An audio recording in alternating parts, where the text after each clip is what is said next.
നമ്മുടെ ദുആക്ക് ഉത്തരം കിട്ടുമെന്ന് ഉറപ്പുള്ള ഒരു ദിവസമാണ് അറഫ ദിവസം. അള്ളാഹു താലാനോട് നമ്മുടെ ആവശ്യങ്ങൾ ചോദിക്കാൻ വേണ്ടിയിട്ട് ഏറ്റവും ഉത്തമമായ ഒരു ദിവസം കൂടിയാണ് ഈ ഒരു ദിവസം. നബി സല്ലല്ലാഹു അലൈഹി വസല്ലമ തങ്ങൾ പറഞ്ഞിട്ടുണ്ട്, ദുആകളിൽ ഏറ്റവും മികച്ചത് അറഫ ദിനത്തിൽ ചെയ്യുന്ന ദുആയാണെന്ന്.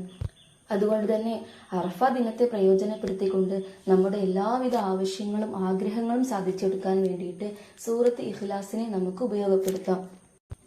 വളരെ ചെറിയ സൂറത്തായിട്ടുള്ള ഇഖ്ലാസ് സൂറത്തിനെ 1000 തവണ ഓതുന്നത് ഏറെ മഹത്വമുള്ള ഒരു കാര്യമാണ്.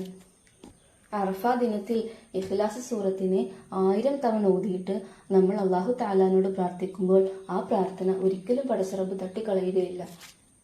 നമ്മുടെ എല്ലാവിധ ആഗ്രഹങ്ങളും ആവശ്യങ്ങളും നിറവേറാനും നമ്മുടെ ദുആക്ക് ഒരു ഉത്തരം കിട്ടാനും ഏറ്റവും അനുയോജ്യമായിട്ടുള്ള ഒരു ദിവസമാണ് അറഫ ദിവസം. പരമാവധി എല്ലാവരും പ്രയോജനപ്പെടുത്തുക. പടച്ച റബ്ബ് തൗഫീഖ് ചെയ്യട്ടെ.